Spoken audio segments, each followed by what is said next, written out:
आज जो मैं कहानी सुनाने जा रहा हूँ, इस कहानी में एक लड़की का कत्ल होता है और कत्ल होने के बाद जब इस मामले में कोर्ट परिसर में सुनवाई चल रही थी, तो उस कोर्ट परिसर में इस लड़की का आत्मा भी मौजूद था और अपने कत्ल का गवाही दे रहा था। जब कातिलों के वकील ने इस मामले में पैरवी करना शुरू किया और कातिलों की बचाने की कोशिश की और उसने कहा कि जज साहब, मेरे मुवक्किलों को फंसाया जा रहा है और इनकी कोई गलती नहीं है और इन्होंने कत्ल नहीं किया है, तो उस कोर्ट परिसर में जितनी भी लाइटें थी और जो पंखे थे, वो अपने आप जलने लगे थे और बुझने लगे थे। जो जज साहब थे वो भी डर गए थे और वो भी सहम गए थे। वहां पर जितनी औरतें बैठी हुई थी, जज साहब देखते हैं कि इन सारे औरतों के चेहरे पर उस लड़की का चेहरा नजर आ रहा है जिस लड़की का कत्ल हुआ है। जज साहब भी अपना फैसला सुना देते हैं और इन कातिलों को उम्र कैद की सजा देते हैं। दोस्तों, आज जो मैं कहानी सुनाने जा रहा हूँ, ये कहानी रोंगटे खड़ी कर देने वाली कहानी है और रूह को कपा देने वाली कहानी है। नमस्कार, सलाम, सत श्री अकाल। मैं हूं मुस्तफा और आपका स्वागत है मेरे चैनल पर। आज जो मैं कहानी सुनाने जा रहा हूँ, ये कहानी हांगकांग की है। हांगकांग के एक पुलिस स्टेशन में एक लड़की आती है और उस लड़की की उम्र 14 साल थी और वो समय था मई 1999 का। ये लड़की पुलिस स्टेशन आकर बताती है कि साहब, मैं रात को जब सोती हूँ तो सपने में एक लड़की आती है और वो मुझसे मदद मांगती है। मैं देखती हूँ कि उस लड़की को बिजली के तारों से करंट लगाया जा रहा है और उसका गला घोटा जा रहा है और फिर उसकी मौत हो जा रही है। उसके साथ काफी मारपीट की जा रही है और मैं सपने में देखती हूँ कि उसकी मौत हो जाती है और मुझसे वो डेली रात में आती है लगभग 3-4 हफ्तों से और मदद मांगती है। जब पुलिस वाले ये बात सुनते हैं तो इस लड़की की बातों पर हंसने लगते हैं और उसको वहां से भगा देते हैं। फिर अगले रोज भी ये पुलिस के पास आती है ये लड़की और आकर दोबारा ये पूरी कहानी सुनाती है। ये लड़की एक बात कहती है और जब ये बात कहती है तो पुलिस वाले चौंक जाते हैं। ये लड़की कहती है कि साहब, जाने अनजाने में मैं भी इस कत्ल में शामिल हूँ। जब पुलिस वाले ये बात सुनते हैं तो वो पूछते हैं कि अच्छा चलो बताओ, उस लड़की का कत्ल कहाँ हुआ था और उसको कहाँ मारा गया था। ये लड़की कहती है कि आप लोग मेरे साथ चलिए और फिर पुलिस वालों को साथ लेकर ये लड़की एक अपार्टमेंट के फ्लैट में जाती है। जब पुलिस वाले उस फ्लैट में जाते हैं तो उस फ्लैट का दरवाजा बंद था और उस दरवाजे को तोड़ा जाता है। जब दरवाजा टूटता है तो अंदर से एक बड़ी ही तेज बदबू आती है और पुलिस वाले उस घर के अंदर जाते हैं।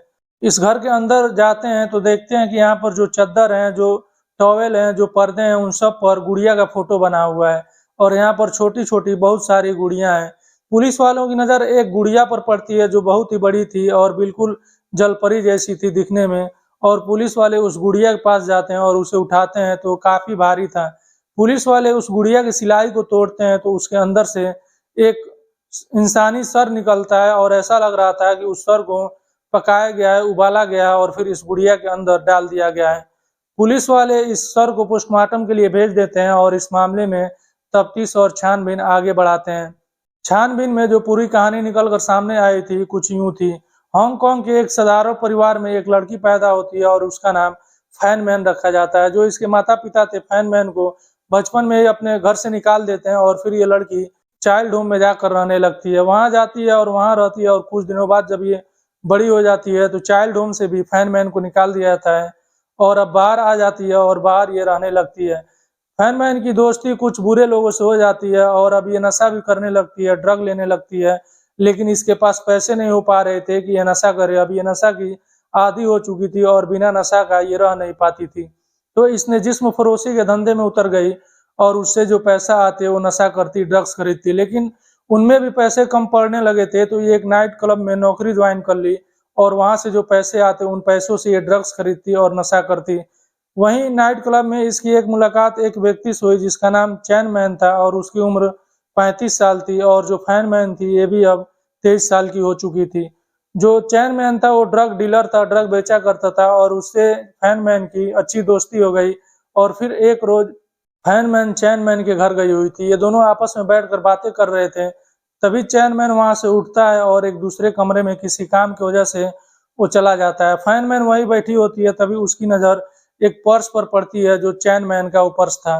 फैन मैन वो पर्स देखती है और उस पर्स को उठाती है और चुपचाप उस घर से निकल जाती है। जब चैन मैन वहां पर आता है तो देखता है कि फैन मैन यहाँ से जा चुकी है और उसका पर्स भी यहाँ से गायब है। चैन मैन समझ जाता है कि फैन मैन ही उस पर्स को लेकर गई है और फिर चैन मैन अपने 2 शूटरों को बुलाता है और उनको एक काम सौंपता है और कहता है कि जाओ फैन मैन को उठा कर लाओ। ये दोनों शूटर जाते हैं और फैन मैन को उठा कर लाते हैं और फिर इस बारे में चेयरमैन पूछता है तो फायरमैन बताती है कि उन पैसों को खर्च कर दिया। उन उस पर्स में तकरीबन 4000 अमेरिकी डॉलर थे। चेयरमैन को काफ़ी गुस्सा आता है और फिर ये फायरमैन को बंधक बना लेता है और अपने घर में रख लेता है।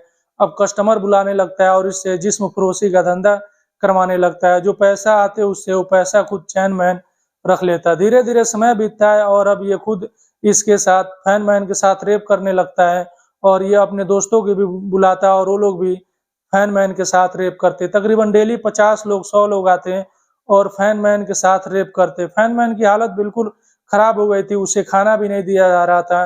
फायरमैन को खाने के लिए इंसानी मल-मूत्र दिया जा रहा था और वही फायरमैन खा रही थी और किसी तरह जी रही थी। डेली फायरमैन के साथ मार-पीट किया जाता, उसको सताया जाता, उसको टॉर्चर किया जाता। एक रोज़ एक लड़की आती है वहाँ पर और उस लड़की की उम्र थी 14 साल। वो लड़की आती है तो देखती है कि फायरमैन के साथ ये लोग काफ़ी टॉर्चर कर रहे हैं, उसके साथ मार-पीट कर रहे हैं। जो चेयरमैन के आदमी थे, जो गुंडे थे, वो इस 14 साल की लड़की से कहते हैं कि तुम भी मारो और फिर ये लड़की भी उस लड़की को यानी फायरमैन को मारती है और ये वहाँ से चली जाती है। ये बात मई की है और मई में उसके साथ काफ़ी मार-पीट किया गया 1999 में और मई में ही उसकी मौत हो जाती है। उसे बिजली के तारों से करंट भी लगाया गया था और उसका गला भी घोटा गया था। जब उसकी मौत हो जाती है तो चेयरमैन आदेश जारी करता है अपने गुंडों से और कहता है कि इस लड़की के टुकड़े करो और टुकड़े करने के बाद पानी में उबालो और उबालने के बाद इसको पॉलीथीन में पैक करके अलग-अलग इलाकों में फेंक दो। जो इसके गुंडे थे वैसा ही करते हैं। उस लड़की के छोटे-छोटे टुकड़े करते हैं और टुकड़े करने के बाद उबाला जाता है और उबालने के बाद इसको पॉलीथीन में रखा जाता है और अलग-अलग इलाकों में फेंक दिया जाता है। लेकिन इसके बारे में किसी को कानो-कान खबर नहीं लगती है। लेकिन अभी भी फायरमैन का सिर बचा हुआ था और ये लोग ठिकाने इसलिए सिर को नहीं लगा रहे थे कि अगर सर को हम लोग फेंकेंगे तो पकड़े जाएँगे। तो जो चेयरमैन था वो कहता है कि सर को भी उबालो और एक बड़ा गुड़िया खरीद कर लाओ और फायरमैन के सर को भी उबाला जाता है और उबालने के बाद उस बड़ी गुड़िया के सर में डाल दिया जाता है और ये लोग उसे लॉक करते हैं, घर को वहाँ से चले जाते हैं। कुछ दिन गुज़रता है और अप्रैल आ जाता है और अप्रैल के महीने में ये जो लड़की थी जिसकी उम्र 14 साल थी, इसके सपने में ये जो फायरमैन थी वो डेली आने लगती है और इस लड़की से मदद माँगने लगती है और वो कहती है कि मेरी मदद करो और ये लड़की सपने में देखती है कि उसे करंट लगाया जा रहा है और उसका गला घोटा जा रहा है और उसकी मौत हो जा रही है। और फिर ये लड़की पुलिस के पास जाती है और पूरी कहानी सुना देती है। जो कातिल थे उनमें 3 लोग गिरफ्तार हो जाते हैं जिनमें कोर्ट में पेश किया गया और जब इनके खिलाफ कोर्ट में सुनवाई हो रही थी और जो इनका वकील था वो इनको बचाने की कोशिश कर रहा था और वो कह रहा था कि इन लोगों का कोई गलती नहीं है और इन्होंने कत्ल नहीं किया है बल्कि इन्हें झूठा केस में फंसाया जा रहा है। तो उस कोर्ट परिसर में जितनी लाइटें थीं वो सब अपने आप जलने लगी थीं और जो पंखे थे वो भी अपने आप जलने लगे थे और बुझने लगे थे और अपने आप वहाँ पर बहुत कुछ ऐसे भी चीज़ थी जो होने लगी थी। जो जज साहब थे वो ये सब देख कर डर गए थे और सहम गए थे और जज साहब अपने कुर्सी पर बैठे हुए थे। तभी उनकी नज़र उन सारी महिलाओं पर जाती है जो महिलाएं वहाँ उस कोर्ट परिसर में बैठी हुई थी। जज साहब देखते हैं कि इन सारी महिलाओं के चेहरे पर उस लड़की का यानी कि फायरमैन का चेहरा नजर आ रहा है जिसका कत्ल हुआ है और जिसके साथ इतनी दरिंदगी की गई है। जज साहब भी डर गए थे और जो ये 14 साल की लड़की थी ये गवाही दे रही थी और इसके अंदर फायरमैन का आत्मा था और इस आत्मा की बात को भी जज साहब को मानना पड़ा था और एक आत्मा की गवाही पर अपना फैसला सुनाना पड़ा था। जज साहब अपना फैसला सुनाते हैं और इन लोगों को उम्र कैद की सजा दे देते हैं।